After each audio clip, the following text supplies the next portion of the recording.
Bapa di surga, terima kasih untuk kami boleh beribadah pada siang hari ini Tuhan. Ini sungguh-sungguh anugerah Tuhan. Kami tadi menyembah Tuhan, ingin menyenangkan Tuhan, tapi kami juga dikuatkan melalui lagu-lagu yang kami naikkan untuk kemuliaan Tuhan. Kami juga dibangun, kami juga dihiburkan, kami juga diberi harapan bahwa tidak ada yang mustahil di dalam Tuhan. Terima kasih Tuhan Yesus, kami bersyukur sekali punya Allah seperti Engkau, yang di dalam kesulitan hidup yang paling sulit, tidak pernah kami ditinggalkan oleh-Mu ya Tuhan. Terima kasih Tuhan Yesus, terima kasih. Sebentar firman akan diberitakan, kami minta urapan dari-Mu Tuhan, untuk kami yang berbicara, untuk kami yang menerima Tuhan. Biar Tuhan sendiri berbicara kepada kami, dan mengubah hidup kami. Kami serahkan waktu ke depan dalam tangan Tuhan. Biar Tuhan yang dimuliakan, Tuhan yang menjadi pusat, Tuhan yang menjadi fokus, dan Tuhan yang berbicara. Di dalam nama Yesus kami berdoa. Amin.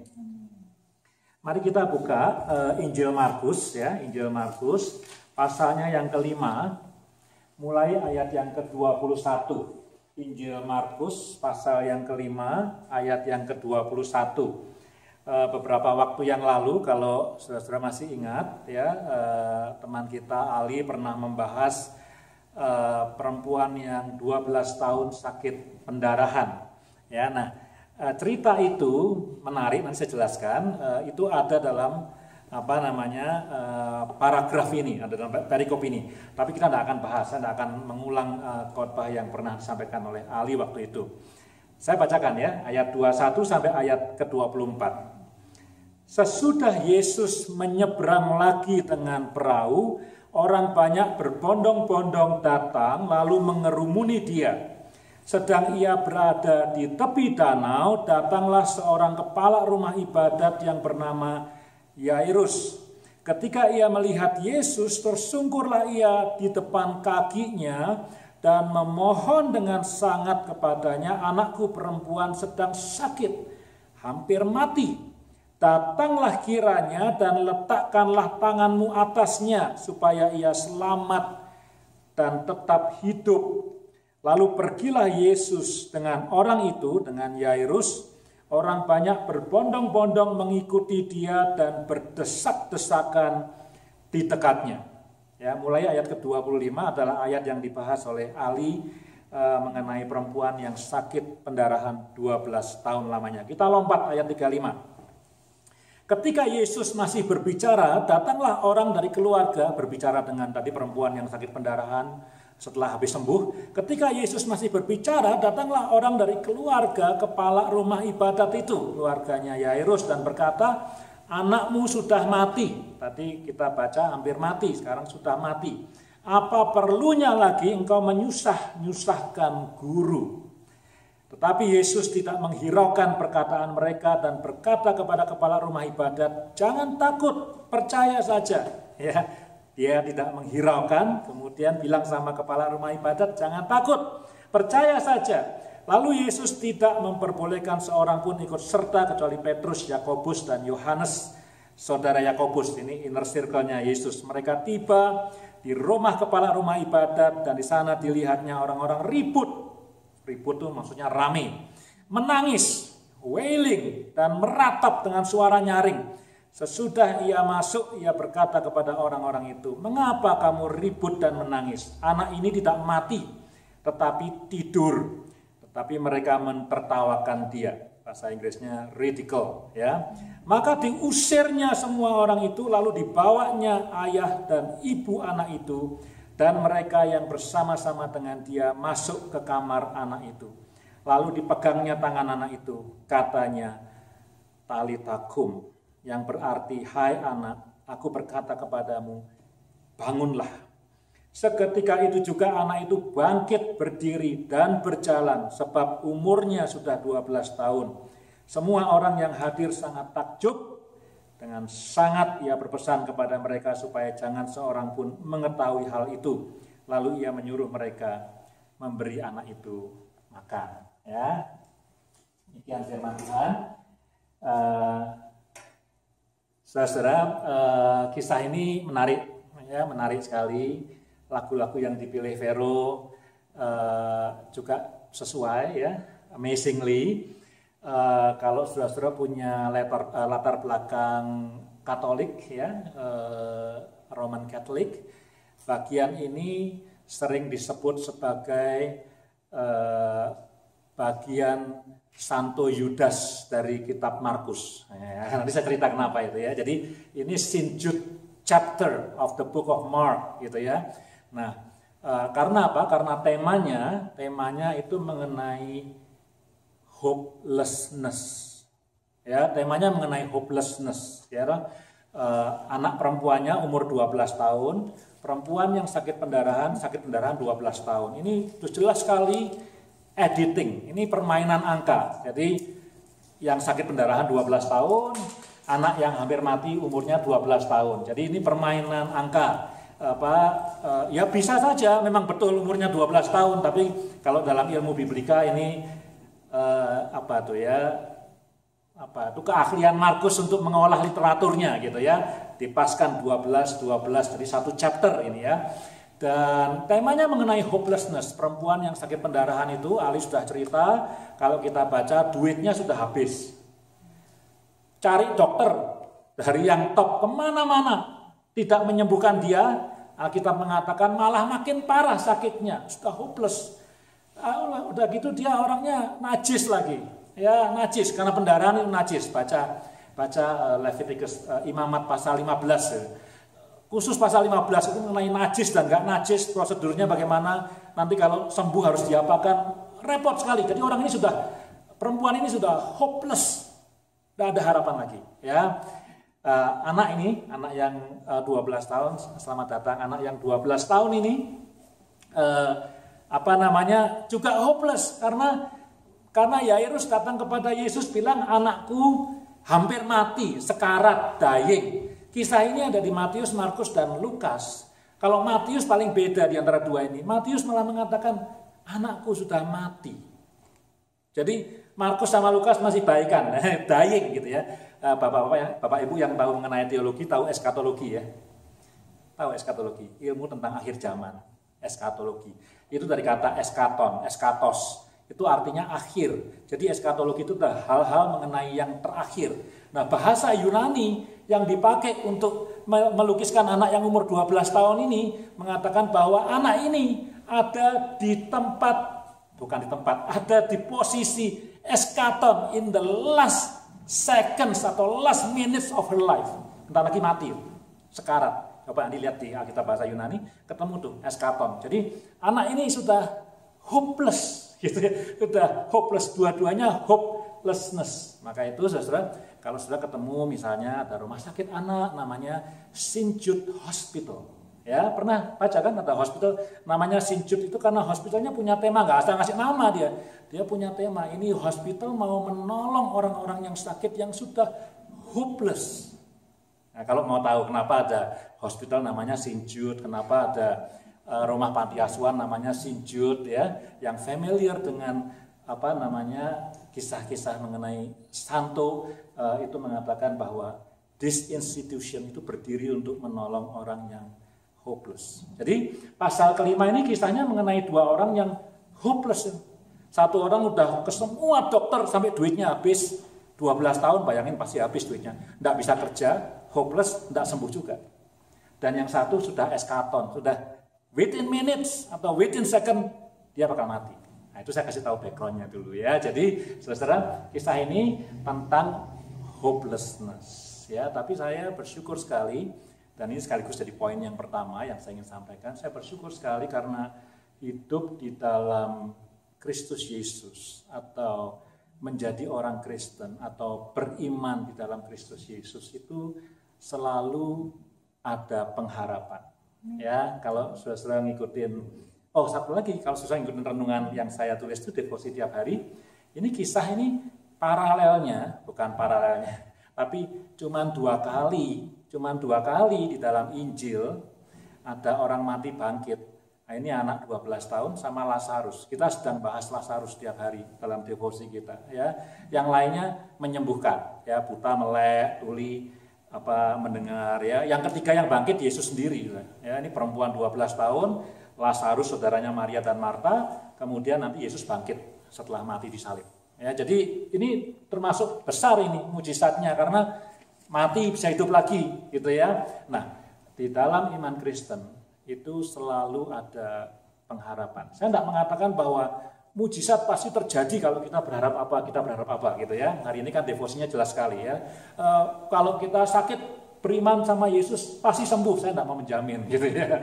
Saya bukan orang yang mau membual-bual gitu ya, seperti itu. Tetapi kenyataannya adalah bahwa hidup di dalam Kristus Yesus itu selalu ada pengharapan, dan pengharapannya bukan pengharapan yang mati, tapi pengharapan yang hidup menurut 1 Petrus. Jadi pengharapan yang betul, jadi bukan pengharapan yang palsu, tapi pengharapan yang betul. Nah, saya ingat dengan satu kutipan yang bagus sekali. Saya pernah sharing di WhatsApp grup jemaat kita. Ya, dalam kutipan itu dikatakan begini: jangan mengambil atau jangan menghentikan kalau ada seseorang sedang berharap. Mungkin berharap sembuh, mungkin berharap untuk dipulihkan dalam hal relationship, mungkin berharap untuk bisa mendapatkan pekerjaan, mungkin berharap untuk jangan bilang enggak mungkin enggak mungkin kamu enggak qualified untuk pekerjaan itu ya. Jangan berharaplah ini untuk lulusan S3, kamu cuma S2, kamu cuma S1. Nah, jangan begitu ya. Kenapa dalam kutipan itu? Kenapa? Karena mungkin satu-satunya yang dimiliki oleh orang itu adalah harapan. Jadi kalau harapannya kita ambil juga, habis dia tidak punya apa-apa lagi. Ya, karena orang yang berharap. Kalau orang yang punya S3, brainnya top gitu ya, otaknya sudah top sekali, barangkali, tidak pasti, barangkali mudah dapat pekerjaan.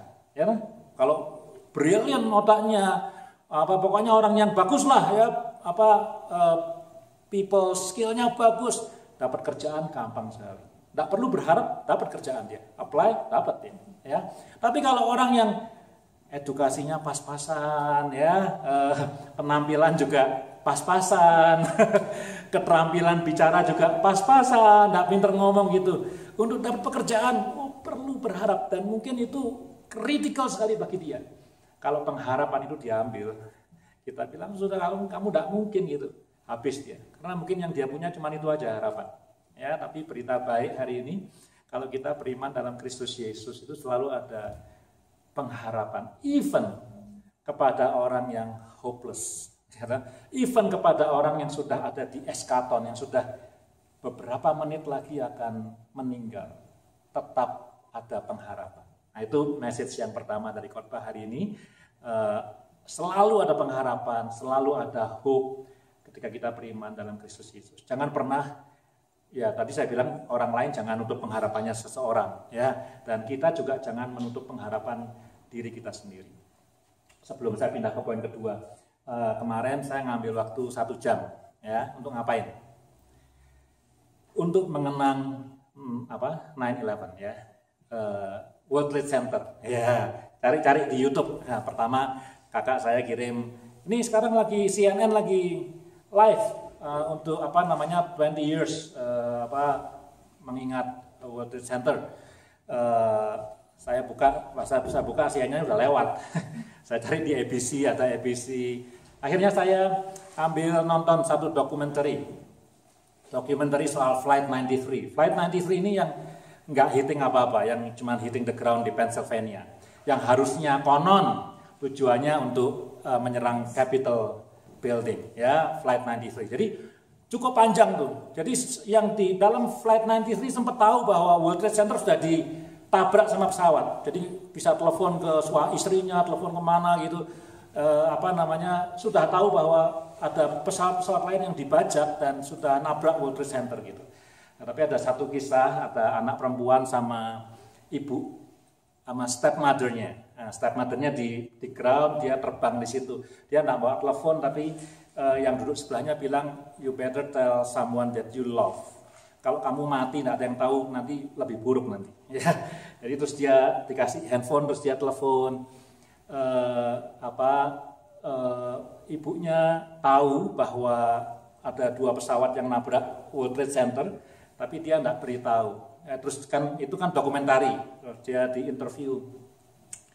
I decided not to tell her. Karena apa? Kalau aku ngasih tahu dia bisa makin down lagi. Jadi saya ingin berusaha sedemikian rupa supaya anak saya itu di pesawat itu, meskipun sepertinya nggak ada harapan, tapi calm, gitu ya, tenang, nggak panik, nggak jadi tetap. Terus di film itu, meskipun film itu rekonstruksi, kita nggak pernah tahu yang terjadi, tapi orang-orang di dalam pesawat itu berusaha saling we can do it gitu. Di film itu diceritakan mereka bawa air panas di tekonya, dikasih pramugarinya, nanti disiram ke pembajaknya itu ya. Itu dramatisir filmnya seperti itu. But anyway, saya mengundang kita semua ya, kita yang punya iman dalam Kristus Yesus. Yuk kita jangan pernah untuk menutup pengharapan. Saya tidak berbual-bual hari ini mengatakan bahwa semua keinginan kita, semua penyakit bakal sembuh, semua masalah bakal go over gitu ya. Tapi berharap kepada Tuhan Yesus. Itu adalah message, adalah pesan dari firman Tuhan hari ini. Dan itu sebetulnya yang dikerjakan oleh Yairus. Ya, itu yang pertama, ada pengharapan di dalam iman kepada Tuhan Yesus. Yang kedua, bagaimana caranya Yairus berharap? Ada 4 poin caranya dia berharap. Ya, ada 4 poin bagaimana Yairus berharap. Yang nomor 1, Yairus itu keluar dari comfort zone-nya. Nah, saya jelaskan dulu siapa Yairus. Yairus ini bukan rabi. Dia kepala rumah ibadat, dia bukan rabi. Kalau di gereja ini dia bukan pastor siapa? Pastor Kevin. Dia bukan Pastor Kevin, ya. Dia bukan rohaniwan, dia lay leader. Nah, dia kayak Veron Maal ini, ya. Kayak Rick tuh. Di sini ada Rick yang itu, ya. Jadi dia bukan rabai, bukan pendeta, bukan imam, tapi dia kayak manajer dari rumah ibadat. Nah, dia ini punya position, punya status. Jadi most likely middle class and up. Jadi dia bukan orang miskin, dia orang yang terpandang, dia punya kantor gitu ya, seperti Rick punya kantor di situ, ngurusin semua kalau gedungnya mau disewa, kalau ada acara ini perlu beli lilin, perlu beli bunga, itu kerjaannya Yairus tuh, manajer dari sinagog, dari rumah ibadat orang Yahudi. Dia orang yang punya posisi. Tapi dia pergi ke danau, ke tepi danau, ya. Yesus baru mendarat tuh ya, dikerubutin orang banyak. Yesus kan ngetop gitu ya. Saya selalu bilang di sini Yesus adalah the new kid on the block gitu ya, karena dia orang baru. Dan kemudian ada Yairus yang punya posisi sebagai kepala rumah ibadat datang ke danau. Nah, saya kasih tahu ya, siapa yang ada di tepi danau pada umumnya? Ada 2, ya toh? Kalau mau pakai ilustrasi zaman ini, gitu, turis, ya toh? Kita kan ke Lake Louise tuh, turis tuh, banyak turis, ya toh?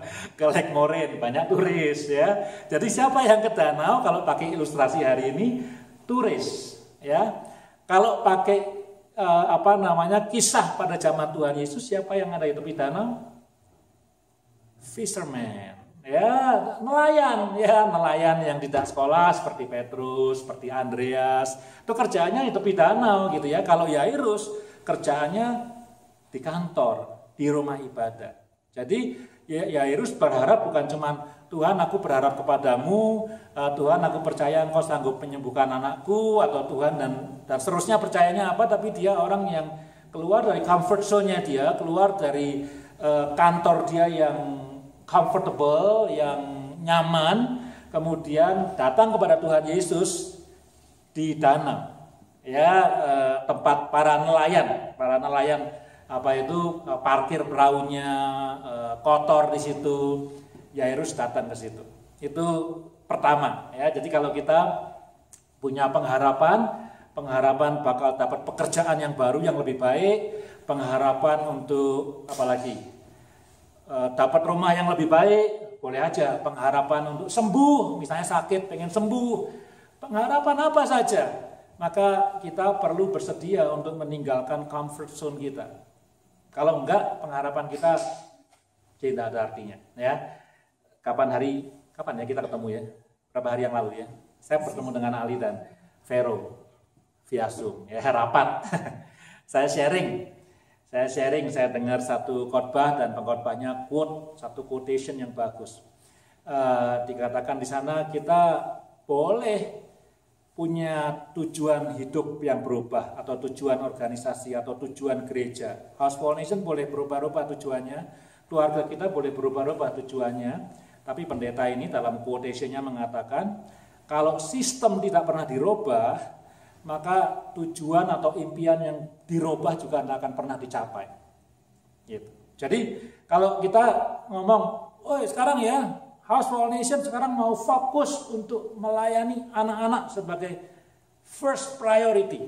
Tapi selama sistem dan cara kerja tidak pernah dirubah, itu nggak akan pernah terjadi. Jadi mesti ada yang dirubah baru terjadi. Nah, pembicara ini memberikan contoh. Kalau misalnya tahun lalu atau 4 tahun yang lalu ikut Olympic Games tuh ya.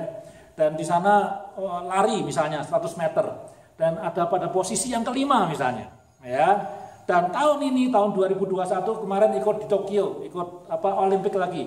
Sekarang pengennya dapat medali, entah perunggu, entah perak, entah emas, barangkali begitu. Maka harus ada yang dirubah caranya. Mungkin latihannya ditambah, makanannya diganti dan seterusnya. Kalau enggak, impian untuk untuk mendapat medali itu akan sekedar impian yang tidak akan pernah tercapai. Ada sistem yang harus dirubah. Nah, Yairus punya pengharapan, dia ingin anaknya sembuh.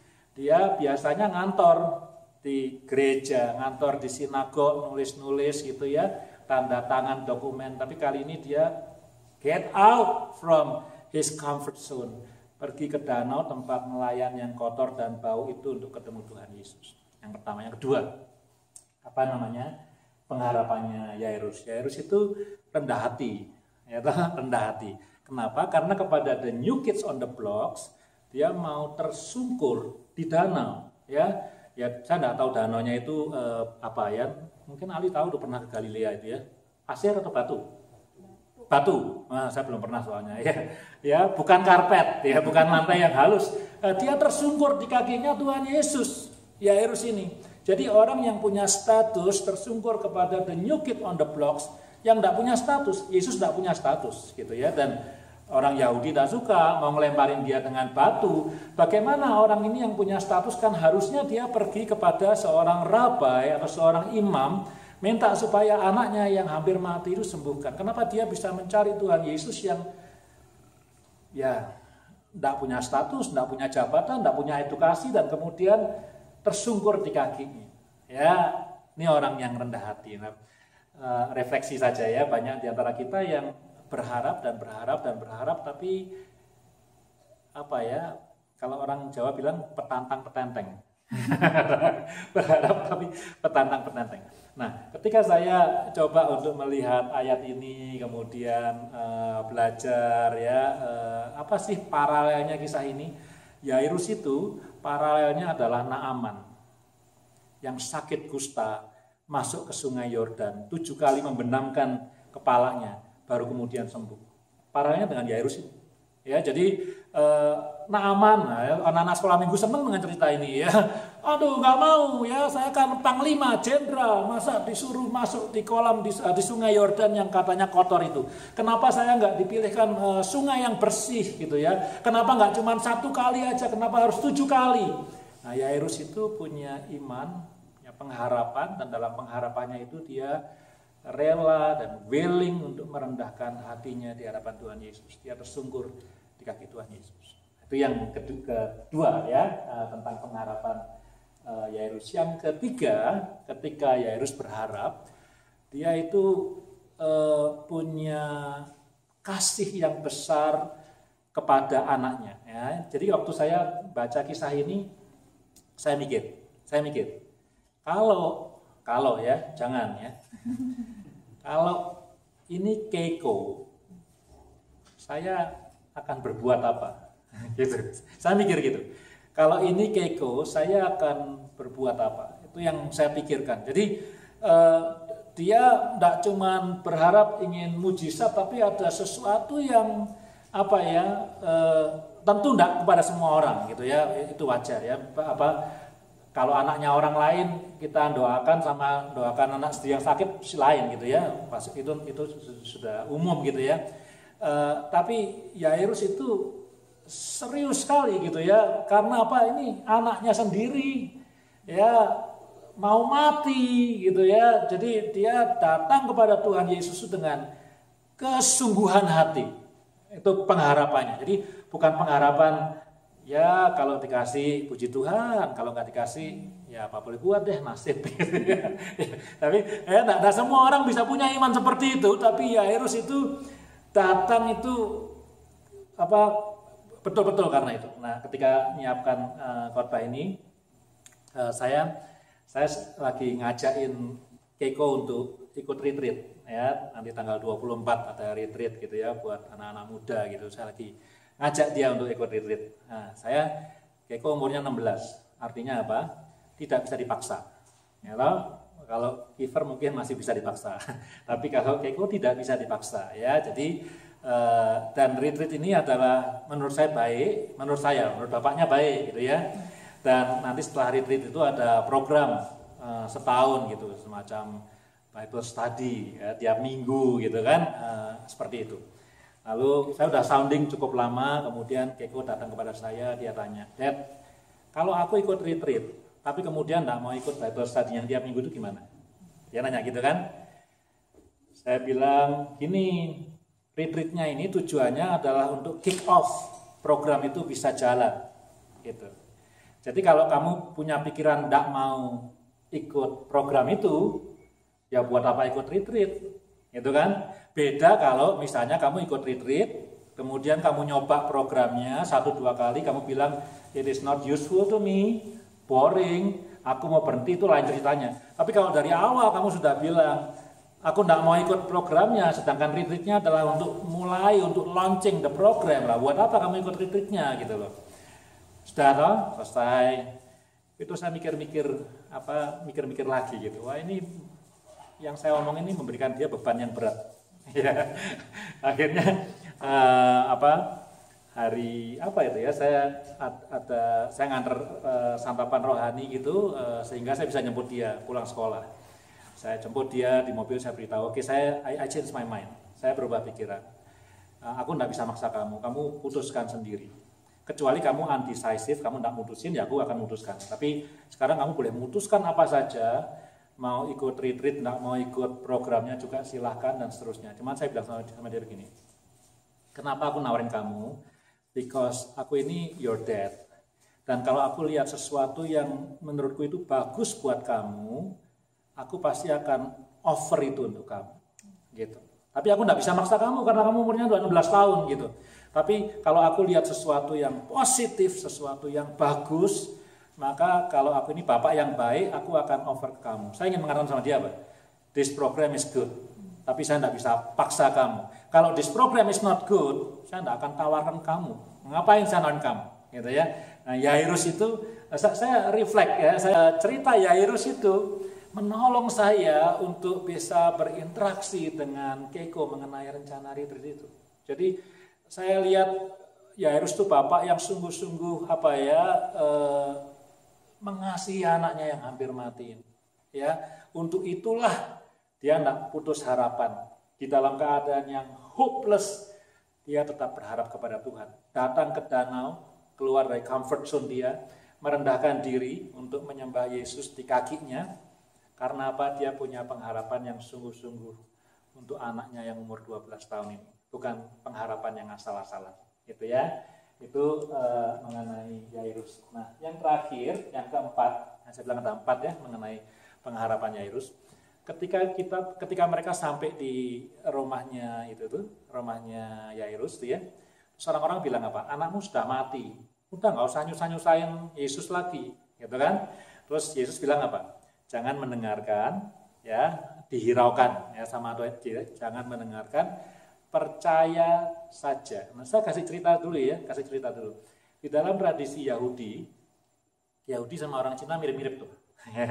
Kalau ada yang mati, kita perlu membayar yang kita sebut professional wailers. Jadi orang nangis yang profesional kita bayar. orang yang paling miskin dalam tradisi Yahudi, at least mesti bayar 2 orang pemain flute kayak suling dan 1 orang perempuan yang akan menangis di dekat orang mati itu. Baca Lazarus, wailing juga. Banyak orang wailing itu professional wailers. Yang tahu orang Chinese sudah tahu tuh ya. Muter-muter di sekitar peti, wah pakai serang gitu ya. Seru tuh ya. Dibayar tuh ya gitu ya. Jadi mirip. Nah, orang yang paling miskin menurut tradisi Yahudi mesti bisa bayar 2 pemain flute plus 1 orang yang akan nangis, menunjukkan rasa duka gitu ya. Jadi kalau salah satu tafsiran misalnya mengatakan bahwa orang-orang yang ridicule Yesus, yang menertawakan Tuhan Yesus itu adalah orang-orang ini yang dibayar ini. Ya, karena buat mereka yang penting kalau aku dibayar aku mengerjakan tugasku gitu loh.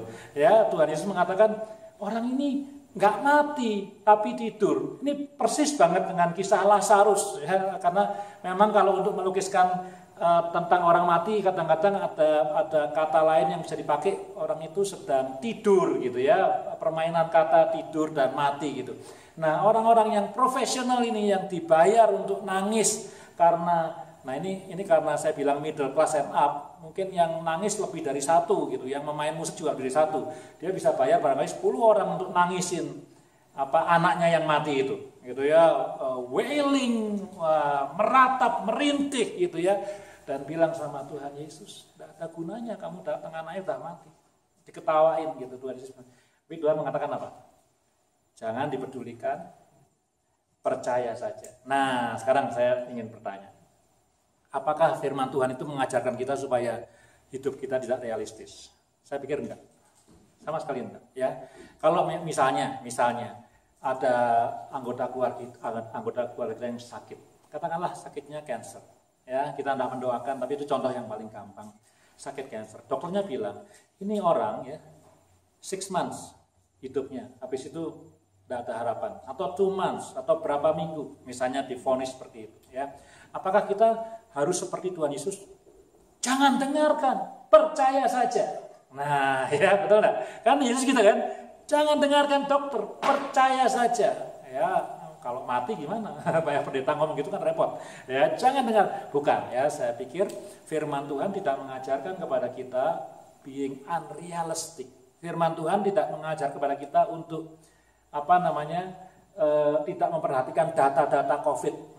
Nggak perlu pakai masker di gereja. Sorry, saya nggak pakai masker.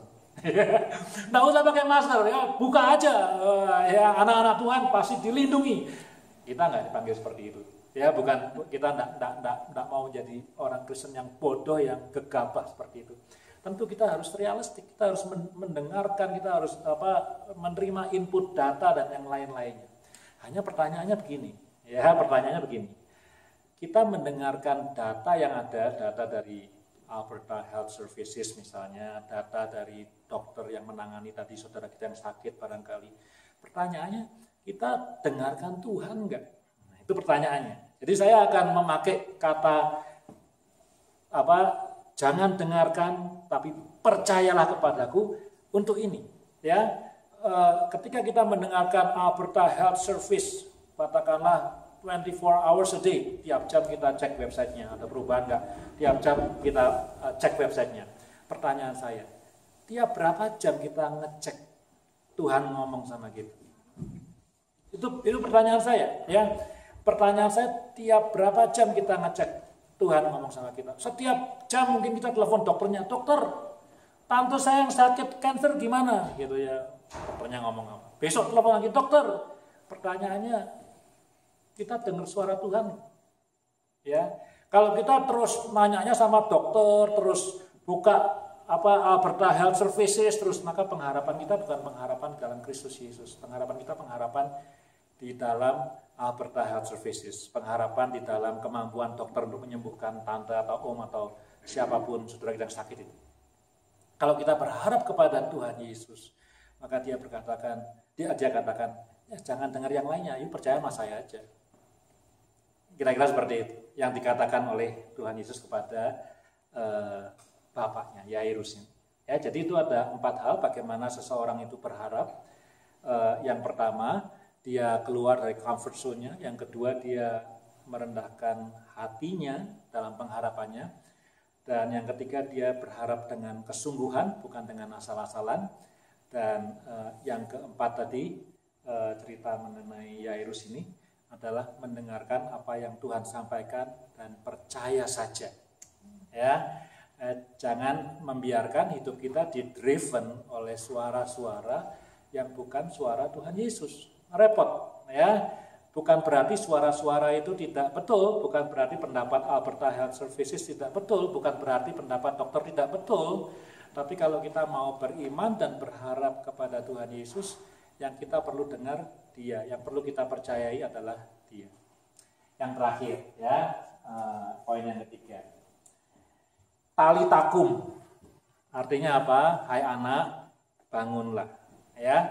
Terus dia bangkit. Kemudian Yesus bilang, kasih perempuan ini makan. Ya, kalau dia bisa makan artinya dia hidup. Jadi sebetulnya emang dia lapar, nggak peduli dia lapar apa enggak, ya. Tapi dia harus kasih makan karena ketika dia makan orang melihat, oh ini hidup nih perempuannya. Ya, dia ada kan salah satu bukti kehidupan menurut ilmu biologi kan bisa makan, ya, bisa berkembang biak dan lain-lainnya. Nah, tali takum, anak ini mati secara jasmani. Ini agak out of context ketika saya menyiapkan khotbah ini.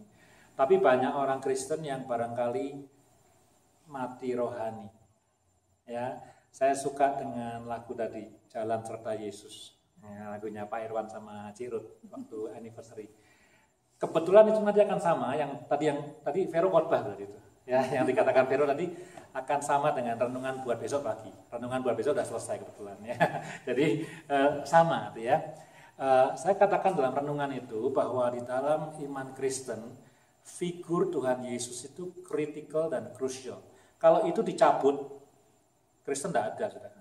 Yesus Kristus Kristen, ya. Kristen itu pengikut Kristus, gitu kan. Jadi Kristus itu critical, fundamentally critical and crucial. Saya ingat kata-katanya. Fundamentally critical and crucial in Christian faith. Kalau itu diambil, tidak ada Kristen lagi. Hanya sayangnya, meskipun dia itu fundamental, critical, dan crucial dalam Christian faith, sayangnya banyak orang Kristen yang hidupnya tidak mengikuti Kristus, tidak meneladani Kristus. Itu sayang, ya. Ya kalau dibilang kritik ya bolehlah kritik, ya. Sayang gitu, ya. Kita percaya Yesus, percayanya 1000%. Hidupnya seperti Yesus. Mungkin minus, mungkin minus. Ya nggak minus lah, 50% lah, ya. Atau 30%, ya. Minus mungkin enggak, tapi 30%. Sayang, ya, karena figur yang kritikal itu, tapi hidup kita enggak bisa ngikutin seperti itu. Tali takum. Itu yang saya bilang, ya. Saya bilang bukan buat Bapak Ibu sekalian, tapi juga buat saya sendiri. Orang-orang Kristen yang mungkin mati rohaninya, yang perlu bangun, yang perlu dijamah oleh tangan Tuhan Yesus, dan Tuhan mengatakan tali takum, jangan jadi zombie gitu. Ya, badannya hidup tapi rohaninya mati, tidak ngikutin Tuhan Yesus. Atau datang ke gereja atau beriman dengan besar-besar nama Tuhan Yesus, ada di rumah ada lukisan Yesus yang besar sekali, tapi hidupnya tidak seperti Tuhan Yesus. Saya pernah bilang dulu di rumah saya, cerita terakhir, di rumah saya ada 2 poster yang sama besar di pintu antara ruang tamu dan ruang tengah. Masih ingat rumah Indonesia, ya, ruang tamu, ruang tengah. Ada pintunya, ada poster besar. Di sebelah kiri posternya Soekarno, di sebelah kanan Tuhan Yesus. Ya, itu rumah saya waktu saya SD itu, ya. Karena dulu ayah saya ikut PNI, jadi ada posternya Soekarno di sebelah sini Tuhan Yesus. Mana yang penting? Saya baru refleksi akhir-akhir ini. Meskipun tiap hari saya lihat itu gambar Tuhan Yesus, lumayan, separuh jendela itu gedenya. Tiap hari pasti lihat lah, ruang tengahnya ada meja makannya, pasti lihat itu Tuhan Yesus. Soekarno juga pasti lihat gitu, ya. Tapi yang menarik adalah saya tidak terlalu care dengan hidup saya. Mungkin karena saya masih kecil waktu itu, masih SD, ya. Nah SD mana ada yang care dengan hidupnya barangkali, ya. Saya tidak terlalu care dengan itu. Nah saudara-saudara, kita semua yang di sini dewasa, ya, sudah lama jadi Kristen, tahu bahwa Kristus itu adalah fundamentally critical and crucial to our faith. Nah, this is the time untuk bangun, Anggap aja firman Tuhan ini, kalau lupa semua yang tadi tentang pengharapan dalam Kristus, ingatlah bahwa Tuhan sedang menyentuh tangan kita dan mengatakan, tali takum, ayo bangun. Kita perlu bangun, kita perlu hidup meneladani Yesus Kristus. Gitu ya. Saya akan berdoa, Vero akan ini ya, respon song ya. Ya, kita bersama-sama berdoa. Bapa di surga, terima kasih untuk firman-Mu Tuhan. Terutama kami bersyukur sekali Tuhan karena hidup di dalam percaya kepada Tuhan Yesus. Selalu ada pengharapan. Kami mungkin sering dalam keadaan yang hopeless, yang dalam pikiran manusia tidak ada lagi pengharapan. Tetapi di dalam Kristus Yesus selalu ada pengharapan. Dan pengharapan itu adalah pengharapan yang hidup. Tolong kami Tuhan ketika kami berharap kepadamu, entah untuk apapun itu. Entah itu untuk kesehatan, untuk pemulihan hubungan, untuk pekerjaan, untuk segala hal yang kami harapkan Tuhan. Tolong kami untuk bisa belajar dari Yairus. Meninggalkan comfort zone kami. Kami berharap dan kami aktif berharap. Kami mau merendahkan diri di hadapan Kristus Yesus, tersungkur di kaki Tuhan Yesus. Kami mau bersungguh-sungguh berharap Tuhan, bukan hanya asal berharap, bukan hanya dengan setengah hati, tapi dengan sepenuh hati berharap kepada Tuhan Yesus. Dan kami mau Tuhan, hidup kami dikendalikan oleh suara Tuhan, oleh firman Tuhan, bukan oleh suara-suara yang lain. Bukan kami tidak mau realistik, tapi kami mau mendengarkan suara Tuhan lebih daripada suara yang lainnya. Karena pengharapan itu ada padamu sendiri. Terima kasih Tuhan Yesus. Terakhir Tuhan, semua yang ada dalam ruangan ini, bangunkan kami. Tali takum, hai anakku bangun, bangun. Mari kita jadi orang Kristen yang bangkit rohaninya. Tidak mati rohani, hidup, percaya dan meneladani Kristus Yesus. Terima kasih. Di dalam nama Tuhan Yesus kami berdoa. Amin.